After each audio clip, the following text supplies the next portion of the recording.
அன்பானவர்களே, இயேசுவின் நாமத்தினாலே உங்களை வாழ்த்தி வரவேற்கிறேன்.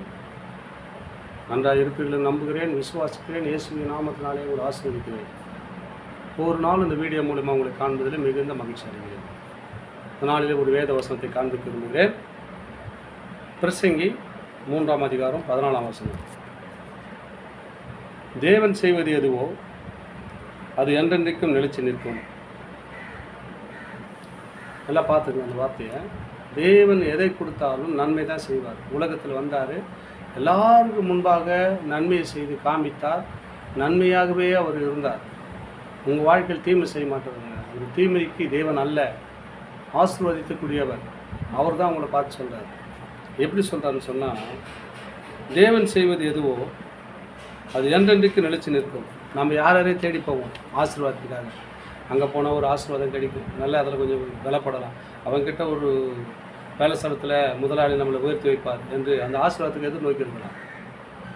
எல்லாம் நல்லது தான். ஆண்டவர் என்ன சொல்கிறாருன்னா, நல்ல தெளிவுபடுத்துகிறார் உங்களை. தேவன் செய்வது எதுவோ, அவர் என்ன செய்ய நினைக்கிறார் உங்ககிட்ட, நீ அவருக்கு என்ன கொடுக்க விரும்புகிற.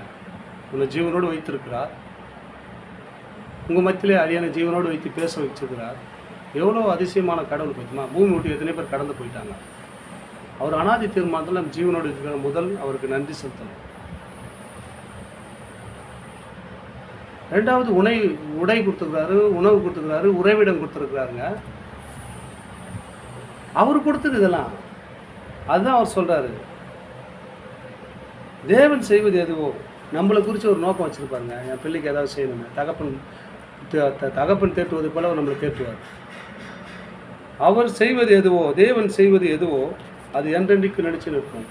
அதனால தாங்க என்னை நான் நினைச்சு நின்று உங்கள் எதிர்த்து பேசிக்கொண்டிருக்கிறேன். அவர் எனக்கு செய்தார் நன்மைகளை ஏராளம் தாராளம். ஏன்னா அவர் விருப்பத்தின்படி நான் நடந்து கொள்ளப்படினால என் வாழ்க்கையில் அநேக அற்புத அடையாளங்களை செய்தார்.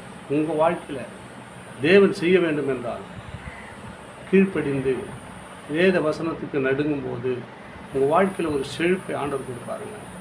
என்றென்று நிலைக்க பண்ணுவார். விட்டு விட்டு இல்லை ஆசீர்வாதம், நிரந்தரமான ஆசீர்வாதத்தை கொடுப்பாருங்க. அதுக்கு தான் அவர் தெளிவுபடுத்தி உங்கள்கிட்ட பேசுகிறாரு. தேவன் செய்வது எதுவோ, உனக்கு செய்ய வேண்டியது எது நினச்சாரோ அது என்றென்றைக்கு நிலைச்சு நிற்குங்க. பாதியில் போகாது, என்றென்றைக்கு நிலைச்சு நிற்கும். அநேகர் கொடுப்பாங்க ஆசீர்வாதங்க, கொஞ்ச நாளைக்கு இருக்கும், அப்புறம் தகுந்து போயிடும். கொஞ்ச நாளைக்கு ஒன்று நல்ல அன்பாக செலுத்துவாங்க, கொஞ்ச நாள் அந்த அன்பு தனிந்து போயிடும், ஒன்றுமே இருக்காது.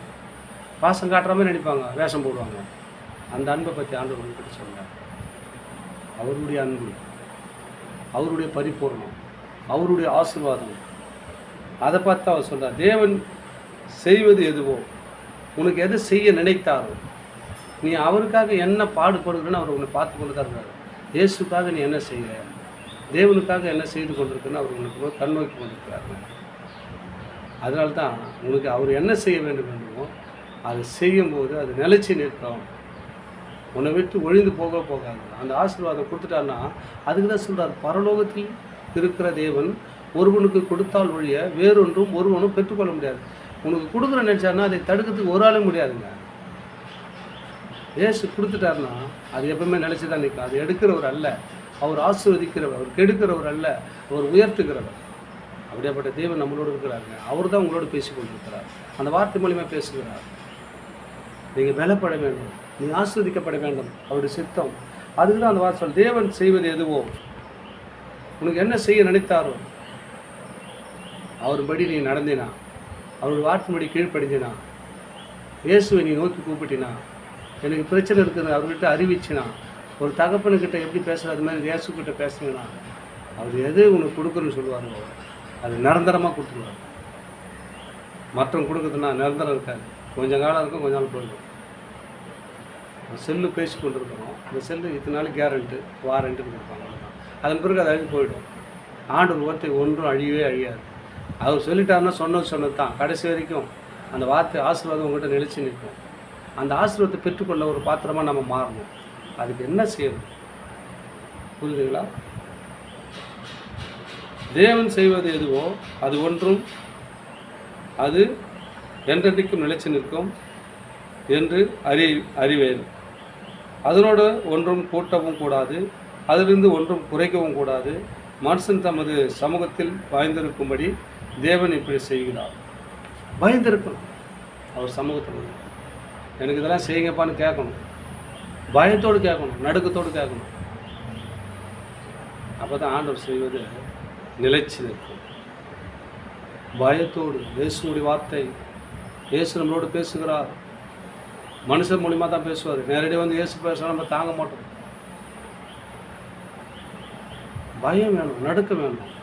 அந்த பயம் நடுக்கம் நம்மளுக்குள்ளே வந்துருச்சுன்னா அதுக்கு தான் தேவன் தெளிவுபடுத்தி சொல்கிறார். தேவன் செய்வது எதுவோ அது என்றென்றைக்கு நிலைச்சு நிற்குமா. யாரும் தடுக்க முடியாது. அந்த ஆசீர்வாதத்தை பெற்றுக்கொள்ளுங்க. தேவனோட வார்த்தையோடு தொடர்ந்து பாருங்கள். இயேசு உங்கள் ஆசீர்வாதத்தை நடத்துவாங்க. ஆமென். God plus.